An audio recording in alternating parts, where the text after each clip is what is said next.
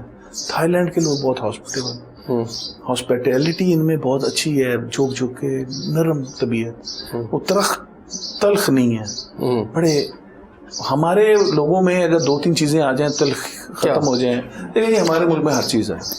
جذباتی بہت ہیں, تھوڑے سے ہم شدت پسند ہو چکے ہیں.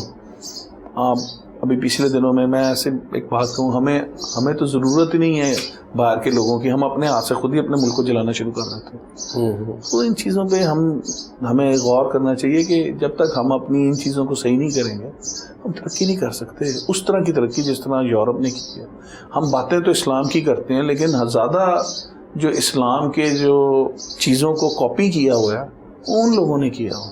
ہم تو صرف بول بچن ہی ہے نا, باتیں ہیں ہماری اسلام اور یہ, اور اندر سے کیا ہے, دودھ آپ ملاوٹ والا دے رہے ہیں. کون سی چیز ہے آپ کی اس میں ملاوٹ نہیں ہے, تول آپ کا صحیح نہیں ہوتا. کدھر آپ کی, اب دیکھیں نا باتیں, پھر آپ کہتے ہیں نہیں جی ہم اسلام, کہاں ہے آپ کے اندر اسلام؟ بتائیں کہاں اسلام یہ چیزیں کہتا ہے؟ وہ اصل چیزوں سے ہم فوکس ہٹا لیتے ہیں اور کوئی ایک آدھی چیز پکڑ کے سمجھتے ہیں ہمیں جنت مل جائے گی. جنت نہیں ملے گی. ناظرین یہاں بریک لیتے ہیں, اور جب بریک کے بعد واپس آؤں گا تو مزید بات کریں گے. ہمارے ساتھ رہیے گا.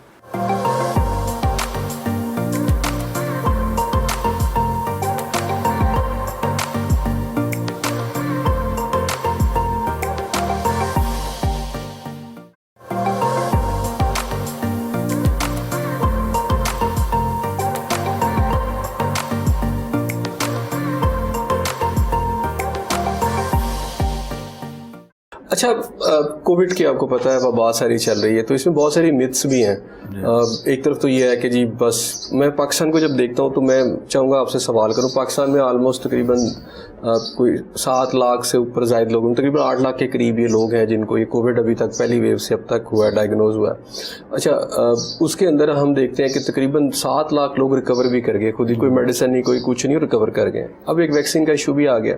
اچھا, ویکسین آپ لگا بھی لیں تو کوئی ڈاکٹر آپ کو یہ کنفرم نہیں کر سکتا کہ جی اب آپ کو کووڈ نہیں ہوگا, یعنی اگر آپ یہ لگوا بھی لیں. تو ہمارے یہاں تو خوف پلایا جا رہا ہے نا کہ 8 لاکھ لوگوں کو ہو گیا, لیکن لوگ میرا خیال اگر ہم اس اینگل سے چلے جائیں کہ یار 7 لوگ ٹھیک ہو گئے ہیں 1 منٹ کے, اتنے خوف کی ضرورت نہیں ہے کہ پورے ملک میں جو کچھ کیا. دوسرا, 15-20 روپے کا ماسک یہ کس حد تک کرونا کو روک سکتا ہے, کیونکہ جو پہلے اسپیسیفکیشن آئی تھی اس میں تو یہ تھا. دوسرا, ایک میں ماسک کے اندر دیکھتا ہوں کہ آپ کو کووڈ کے اندر اگر جو پرابلم آتی ہے وہ آتی ہے سانس کی, لیکن اگر آپ یہ ماسک پہن کے سارا دن پھر رہے ہوں, واک کر رہے ہو, تو آپ کو ویسی آکسیجن کم ہو جاتی ہے باڈی کی, اور وہ جو چیز ایگریویٹ ہوتی ہے وہ ہو جاتی ہے, سانس کی تو ایشو بن جاتا ہے. تو ایک تو اس کے علاج کے حوالے سے, دوسرا اس میں کتنا متھ ہے, اور جس طرح ہم اس کو ڈیل کر رہے ہیں ہمارے پاس کوئی اور آپشن ہے یا یہ طریقہ غلط ہے ہمارا؟ دیکھیے جی, ایک بات تو میں بالکل کلیئر کر رہا ہوں, متھ تو بالکل نہیں. یہ ایک ڈیزیز بڑی خطرناک ہے, اور یہ ہے, اور it is there to stay a little bit more. یہ جو کہنا کہ یہ ختم ہو جائے گی, اس نے اتنی جلدی ختم نہیں ہونا. اب دیکھیں, میں ویکسینیشن سے شروع ہوتے ہیں. کئی لوگوں نے ویکسینیشن کروائی ہے اور ان کو ہوا ہے, ٹھیک ہے, انہی کو ہوا ہے. اور کیوں ہوا ہے؟ کیونکہ وہ ان کی اینٹی باڈیز بننی شپ شروع ہوتی ہیں باڈی میں, تو وہ باڈی آپ کی ریئیکٹ کرتی ہے, تھوڑا بخار بھی لیتی ہے وہ. لیکن جنہوں نے لگوا لی ہے نا, ان کو سویئر فارم نہیں ہوتی, یعنی کہ ان کو سویئر فارم آف کرونا نہیں ہوگا. اب میں آپ کو بتاتا ہوں, آج سے 2-3 مہینے پہلے مجھے ہوا, کیونکہ میں 100 مریض دیکھتا ہوں آؤٹ ڈور میں, اور پتہ نہیں کتنے مریض ان میں سے کھانس رہے ہیں کیا ہے. میں ذرا کیئر فری بھی تھا تھوڑا سا, تو مجھے پہلے باڈی ایکس ہوئی, 10-15 دن ہوتی رہی, مجھے بخار نہیں ہوا, اور میں نے اس کو بالکل کسی کھاتے میں نہیں لیا. اس کے بعد ایک دن مجھے بخار ہوا ہے, بخار ہونے کے بعد میں نے ٹیسٹ کروائے ہیں, تو اس میں میرے ٹیسٹ تھوڑے سے خراب آئے ہیں. اب لوگ یہ سمجھتے ہیں کہ جب بخار ہوتا ہے تو وہ فوراً جو ٹیسٹ کراتے ہیں وہ سمجھتے ہیں اگر ٹھیک آ گیا ہے تو مجھے کرونا نہیں ہے. آپ اس کے 5ویں دن کروائیں کرونا, آپ کا کرونا بھی پازیٹیو ہوگا, اور اس کے 1-2 دنوں بعد آپ اپنا HRCT کرائیں تو آپ کے لنگز میں بھی انوالومنٹ ہوئے گی. ایگزیکٹلی یہی پیٹرن میرے ساتھ ہوا. جب میں نے اپنے HRCT کروایا تو میرا سویئر پیچز آف نمونیا ہوئے تھے. میں اتنا حیران, میں نے کہا یہ کیا ہوا ہے میرے ساتھ, اتنا سویئر فارم ہوا ہے. مجھے فل فلیج IV لائنز پہ جانا پڑ گیا. Being me a doctor, I also neglected it. یہ سوچ کے کہ نہیں میں ٹھیک ہو جاؤں گا. وہ یہ رہا ہے کہ جب ارلی سٹیجز پہ آپ کو بخار ہوتا ہے, باڈی ایکس ہوتی ہیں, تو ہم سارے یہ سمجھتے ہیں کہ یار یہ ایک نارمل بخار ہے, کوئی ایسی بات نہیں ہے, اور آپ کی سیچوریشن لیول بھی آپ کا ٹھیک جا رہا ہوتا ہے, آپ اس کو بھی سمجھتے ہیں کہ ٹھیک جا رہا ہے. لیکن جو انٹرنل وہ جو کام دکھا رہا ہوتا ہے وہ بہت تیزی سے دکھا رہا ہوتا ہے, اور سڈنلی ایک دم پتا چلتا ہے کہ یار وہ آپ کا آکسیجن لیول ڈراپ کر گیا, 80s میں آ گیا, وہ آکسیجن پہ چلے گئے. ٹھیک ہے, اب مسئلہ یہ ہے کہ اگر آپ عقل مند ہوں گے تو 2 قسم کے ٹریٹمنٹ ہیں, ایک سمٹومیٹک اور ایک ہے اگریسو. اب میں نے کچھ ڈاکٹرز یہاں پہ جو دیکھے ہیں وہ انیشیلی اگریسو ٹریٹمنٹ سٹارٹ کرواتے ہیں, جس میں وہ IV لگواتے ہیں, ریمڈیسویر بھی لگواتے ہیں, IV آپ کو اسٹیرائڈ بھی دے دیتے ہیں, IV آپ کو اینٹی بایوٹک بھی دے دیتے ہیں, اور کچھ لوگ سمٹمز کے ساتھ چلتے ہیں کہ نہیں جب سمٹمز آئیں گے. تو میں نے جو چیز فائنڈ آؤٹ کی ہے نا جی, کہ اگر تو پیشنٹ 60+ ہے تو آپ کو اگریسو ٹریٹمنٹ کی طرف جانا ہے, آپ نے سمٹومیٹک کی طرف نہیں جانا, آپ نے ویٹ نہیں کرنا, کیونکہ جب ویٹ کریں گے تو وہ پھر باڈی کو امیون سسٹم کو پکڑ لے گا. تو 60+ یا 55+ میں بھی, اور کوئی ڈائبٹک ہے, کوئی ہائی بلڈ پریشر کا ہے, جو ہارٹ کا پیشنٹ ہے, تو اس میں تو آپ کو you have to go directly towards the aggressive treatment, اور رسپونڈ کرتی ہے باڈی. اور اگر کوئی ینگ ہے تو اس میں آپ پھر سمٹومیٹک ٹریٹمنٹ کے حساب سے چلیں, وہ ٹھیک ہو جاتا ہے. اب تو آ گیا ٹریٹمنٹ, کافی حد تک لوگ ٹھیک ہو رہے ہیں, لیکن اگر ارلی کر لیں, اس کو زیادہ ڈیلے نہ کریں. میں نے ماسک کی بات کی. اچھا, ماسک دیکھیں جی, prevention is always better than cure. ٹھیک ہے نا جی.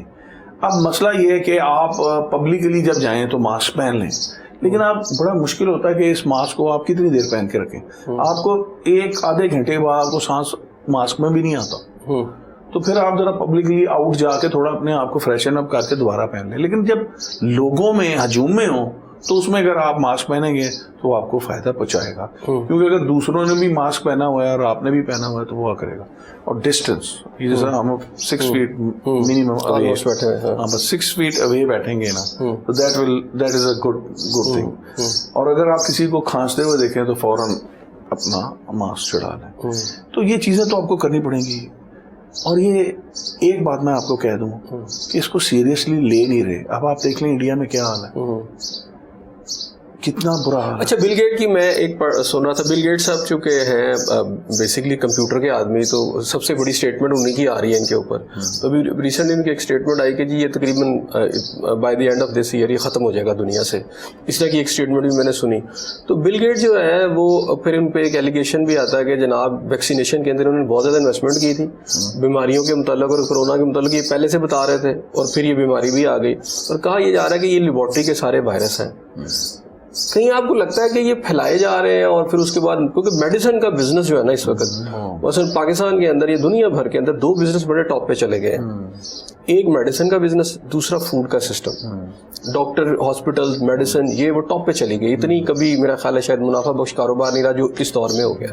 اور بل گیٹس بھی اس میں انویسٹمنٹ ہے. تو کہیں آپ کو کانسپیریسی تھیوری بھی نظر آتی ہے. دیکھیے, ہم ایک ایسی قوم ہے کہ ہم ہر چیز میں سے کانسپیریسی تھیوری نکال لیتے ہیں, اور ہم کہتے ہیں یہ جیوش لابی تو یہ وہ. دیکھیں, کچھ چیزوں کو ہم نے سمجھنا بھی ہے. It started from China, Wuhan سے اسٹارٹ ہوا ہے نا جی. ووہان میں لیبارٹریز تھیں, دیر از اے پاسبلٹی کہ وہاں سے کوئی لیکیج ہوا ہے. لیکن دیکھیں, اس کا نقصان تو پوری دنیا میں ہوا ہے. آپ آج بھی دیکھ لیں, پوری ٹریول ایجنسی بند, پوری دنیا کے ہوٹل انڈسٹری بند, سیاحت بند, لوگوں کی دکانیں بند, لوگوں کی مالز بند. کس کو فائدہ ہو رہا ہے؟ جیف بیزوس کو. آن لائن ہر چیز آن لائن شروع ہو گئی. وہ جو امیزون کا جو ہے دنیا کا امیر ترین بندہ بن گیا. یہ جب اس طرح کی چیزیں ہوتی ہیں اس میں ایک آدھا بندہ تو بہت فائدہ اٹھا لیتا ہے اور 80-90% لوگوں کا بیڑا غرق ہو جاتا ہے. ٹورسٹ انڈسٹری پوری دنیا میں ختم ہو گئی, ہوٹل خالی پڑے ہیں, لوگ بیچارے بیرا, ہوٹل, ریسٹورانٹ, ان کے امپلائیز سب بیچارے نوکریوں سے چلے گئے ہیں, ایئر لائنز بینکرپٹ ہو گئی ہیں. تو اس میں اگر ہم یہ کہیں ہمارا اتنا نقصان نہیں, ہمارے تو پہلے ہی ملک میں سیاحت کام ہے, کون آتا ہے فارنر, کتنے کو آتے ہیں, ہماری تو چھوٹی سی اس میں, ہماری تو پینٹ بھی نہیں ہے. اب زیادہ نقصان کن لوگوں کا ہوا ہے؟ سارا نقصان تو ان لوگوں کا ہوا ہے جو بیچارے, یعنی کہ میں دیکھیں زیادہ نقصان امریکہ, یورپ کا بہت نقصان ہے. سوئٹزرلینڈ میں ہر چیز تو بین ہے, ہر جگہ ٹورزم بین ہے. ٹرکی کچھ چل رہا تھا وہ بھی بین ہو گیا. مقصد کہنے کا یہ کہ ان ساری چیزوں کو اگر آپ دیکھیں تو نقصان زیادہ ہمارا شاید نہیں ہوا, ویسٹرن کنٹریز کا زیادہ ہوا. اور ایک کنٹری جہاں سے نکلا ہے وہ ٹھیک ہے, چائنا, وہ ان کی تو انڈسٹری بڑی گروم کر گئی ہے, ادھر وہ بھی ہو گئے ہیں. اب اس چیز کو ہمیں دیکھنا ہے کہ یہ چائنا نے کس طرح کنٹرول کر لیا. اگر چائنا کنٹرول کر گیا ہے تو ہم کیوں نہیں کنٹرول کر پائے. اور چائنیز ویکسینیشنز جو ہے نا جی اس وقت جو آ رہی ہیں, وہ میرے خیال میں یہی دیکھنا چاہیے کہ اگر چائنا میں چائنیز ویکسینیشن سے وہاں نہیں ہے کوئی ایشو ایسا, باقی دنیا میں ہے, پوری دنیا میں ہے, چائنا میں ہے. اب یہ دیکھنا ہے, ان چیزوں کو دیکھ کے ہمیں لرن کرنا ہے کہ ہمیں ایسٹرازینیکا منگوانی ہے, جو اسپوٹنک منگوانی ہے, جو ہمیں چائنیز منگوانی ہے. چائنیز ٹرائل یہاں پہ. اچھا, اس میں ایک اور ایشو ہے ڈاکٹر خالد مسعود صاحب کے, تو میں نے ان سے یہ بات کی کہ مجھے تو ایسا لگتا ہے کہ اگر لیبارٹری وائرس طرح پھیلائے جا رہے تو اگلی وار تو ہماری شاید ویپن کی بجائے وائرل ساری ہو.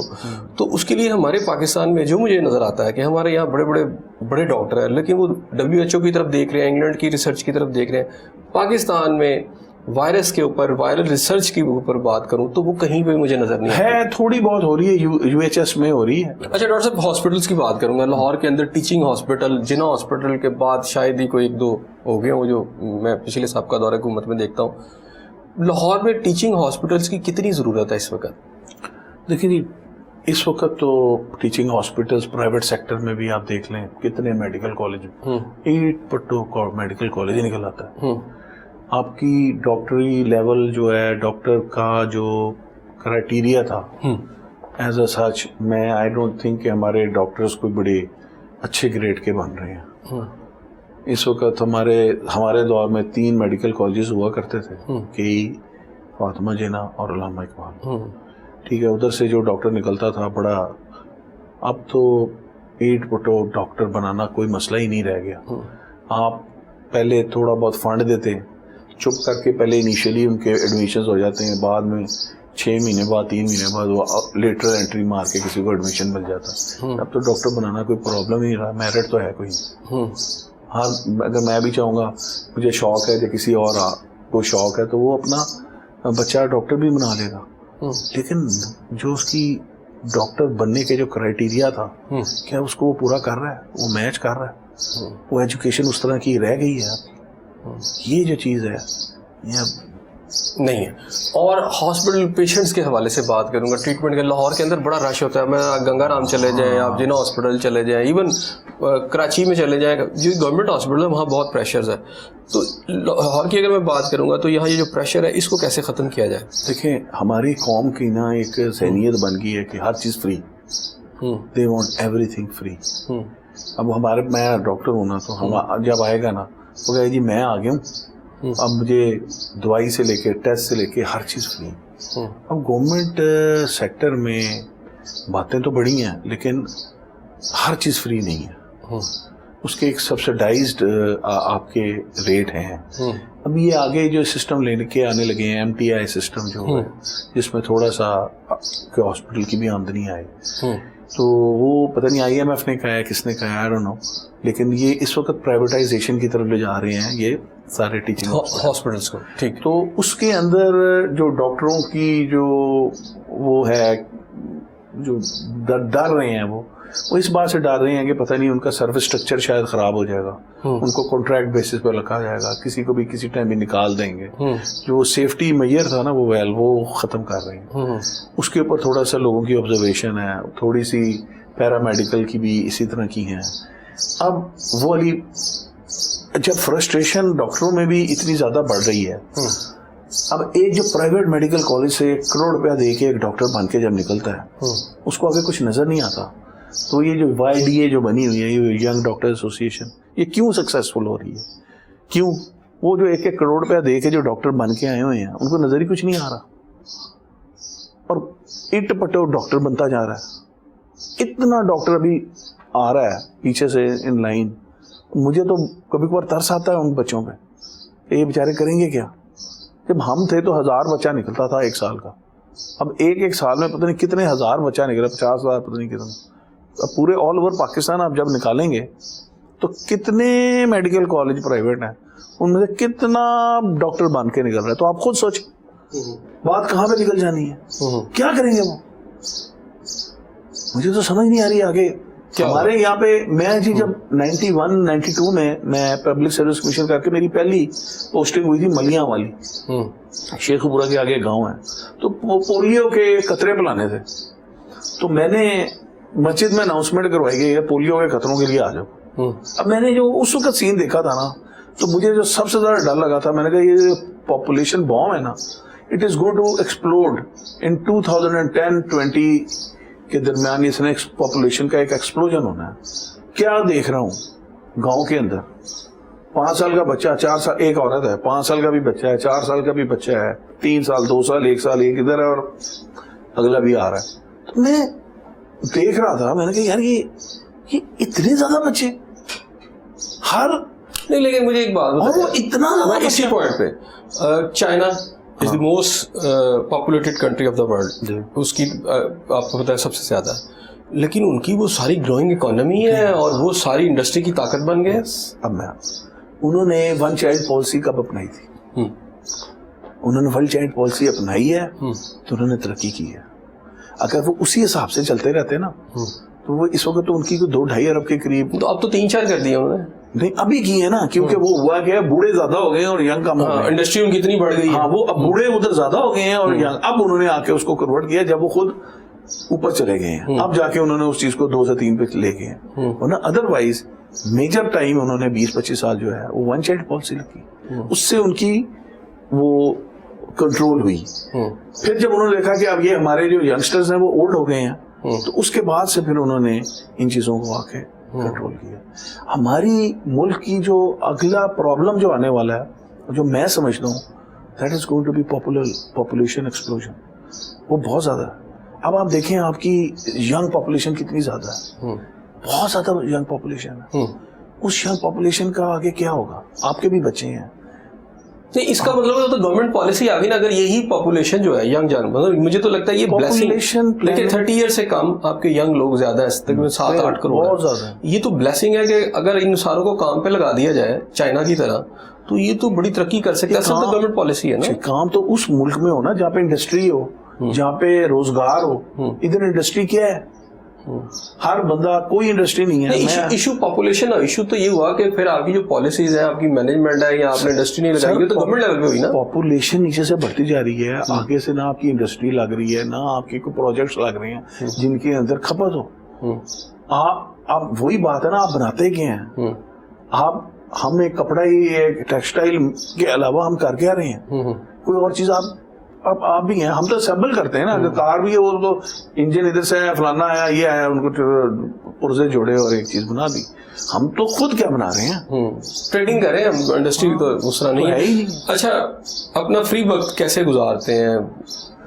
میں جی پہلے تو میں بہت زیادہ جم وغیرہ کیا کرتا تھا, اب تھوڑا ٹائم نہیں ملتا, بس کبھی کبھار واک شاک کرنے نکل جاتا ہوں. ریڈنگ کا بہت زیادہ شوق ہے, اور بہت کیسی کتابیں پڑھتے ہیں؟ ہر قسم کی. مجھے زیادہ نالج ہر چیز جو بھی فیس بک پہ ہو یا واٹس ایپ پہ ہو, گروپس میں, اتنی نالج آج کل ہر وقت آ رہی ہوتی ہے. Interesting knowledge, ancient knowledge, history, اور یہ چیزیں مجھے بہت شوق ہے. ہسٹری تو میں نے آپ کو بتایا نا کہ جی. میوزک کا بھی شوق ہے؟ بہت شوق ہے. میں انگلش میوزک بھی بڑا سنتا ہوں. انڈین اب کم ہو گیا, پتہ ہی نہیں چلتا. فیوریٹ سنگر کون؟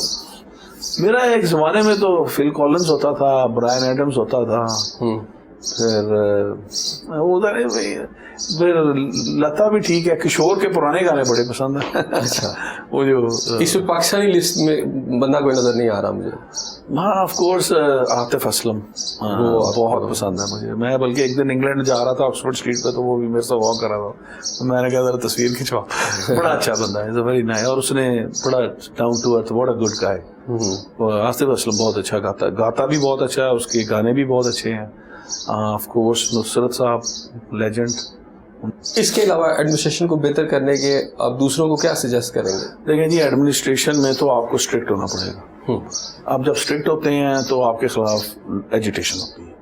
کیا کہ ٹائم پہ آؤ, ٹائم پہ کام کرو, صفائی صحیح کرو, مریضوں کے ساتھ برتاؤ اچھا کرو. ینگ ڈاکٹرز جو ہیں ان کو ذرا کھینچتے ہو تو وہ اسٹرائک فوراً, ایم ایس کو دھمکیاں, like there are lot of problems. آپ professor are sorry to say نہیں آتے, بہت کم ہے. یہ نہیں ہے, I don't want to say for everybody, 10-15% آتے ہیں جو اپنی حق حلال کرتے ہیں, ورنہ یوزلی ہفتے میں 2 مرتبہ 3 مرتبہ آتے ہیں. ٹھیک ہے, اپنے آئیں, اپنا کام سارے کریں اور مریضوں کو دیکھیں. ٹھیک ہے, تو کیوں نہیں چیزیں صحیح ہوں گی؟ ہر بندہ اپنی رسپانسبلٹی کو لے. اب ایک ایم ایس کے پاس اتنی پاور نہیں ہے کہ وہ ایک پروفیسر کو کہے گا یار تو ٹائم پہ آ. آؤٹ ڈور کے اندر بڑا کام آتے ہیں, اپنے آپریشنز وغیرہ ینگسٹر سے کروا دیتے ہیں جو بیچارے ٹرینیز ہوتے ہیں. کل کو کوئی گنی پگس کی طرح وہ والا کام نہ کرو. تھوڑا سا درد دل رکھو بیچارے مریضوں کی طرف. آپ کو پتہ ہی نہیں ہے, آپ کی جگہ پہ بیٹھے ہو, آپ کو 2 دوائیں لگ گئی, آپ کے بھاگ کہاں سے کہاں نکل جائے گا. اگر ان چیزوں کے اوپر تھوڑا بہت اگر کوئی خیال کریں سارے کے سارے. اب میں نے کئی مرتبہ میں نے پکڑے ہیں کہ جی جی اماں جیڑی سی 100 روپیہ لے رہی سی اس مریض کو, تو میں اس کو جب وہ اماں کو اور وہ پکڑی ہوئی اماں کو میں بلاتا ہوں کہ تو نے 100 روپیہ لیا ہے, تو وہی جس نے دیے ہوتے ہیں وہ کہتی ہے نہیں جی رہنے دو کوئی نہیں. بندہ کیا کرے, وہ خود ہی اس کی سوارسی بن جاتی ہے کہ انہیں نوکری تو نہیں. لوگوں کے اندر سچی بات بتاؤں, پے بڑی کم ہے, گزارے ان کے ہو نہیں رہے. پھر 2 چیزیں اور. اب ایک میں اکثر آپ نے دیکھا ہوگا کہ جی رکشے میں آئی عورت تو بچہ باہر ڈیلیور ہو گیا, M S suspend, security M S کو کوئی نہیں ہے. ہمیں تو کسی وقت بھی کچھ بھی ہے, ہمیں کوئی کسی جگہ جس میں ہمارا کوئی لینا یا دینا بھی نہیں ہوگا تو پتہ چلے گا جی ایم ایس صاحب جاؤ OSD پی ڈائٹ لگ گیا. مقصد کہنے کا یہ ہے کہ تھوڑی سی دیکھنا چاہیے کہ زیادتی نہیں کرنی چاہیے, اور یہ اس طرح بھی نہیں کرنا چاہیے کہ جی ہم دیکھیں جی ہم نے ایکشن لے لیا اور ہم نے یہ کر دیا اور سب گنی پیگ بن گیا, جناب ایم ایس بن گیا یا ایڈمنسٹریشن کا کوئی بندہ بن گیا. بہت پرابلمس ہیں, ان کو ایڈریس کرنے کے لیے ہمارے ملک میں بہت زیادہ پرابلمس ہیں. کوئی میسج پاکستانی قوم کو دینا چاہیں؟ بس یہی میسج ہے کہ جی ذرا اسلام کا نام تو لیتے ہیں لیکن اسلام کو اندر بھی ذرا بسائیں, چیزوں کو صحیح ناپ تول صحیح رکھیں, ملاوٹ کم کریں, اپنی رسپانسبلٹی سارے سمجھیں. اگر ہم آج ایڈمنسٹریٹر کے طور پہ یا ہاسپٹل میں بیٹھے ہیں تو ہم بھی اپنی تنخواہ پوری کریں جینون طریقے سے. کرپشن نہیں ہونی چاہیے. ہر بندے کو اسلام کی دائرے سے چیزیں تو سیکھنی چاہیے, یہ نہیں کہ خالی کہ ہم کچھ نام لے کے اپنی جنت بنا لیں, اس طرح نہیں ملنی ہے. جب تک ہم آپ واقعی اسلامی اقدار پہ نہیں لے کے جائیں گے. وہ اقدار جو ہیں سب کو پتہ ہے کیا ہے, ہمارے اندر نہیں ہے, زیادہ ویسٹ میں ہے. تو اللہ تعالیٰ ہمیں توفیق دے کہ ہم اصل اسلام کی طرف جائیں اور وہ چیزیں کریں جو اسلام میں لکھی ہوئی ہیں. آنیسٹی, ہارڈ ورک, ڈیڈیکیشن, یہ بہت امپورٹنٹ چیزیں ہیں, اور 2 نمبریاں چھوڑ دیں. Thank you. جی ناظرین, آپ نے ڈاکٹر عارف افتخار صاحب کی باتیں سنی. اس دعا کے ساتھ کہ اللہ تعالیٰ آپ کو اپنی رحمتوں کے سائے میں رکھے. اپنے میزبان احسن ضیاء کو اجازت دیجیے. اللہ حافظ.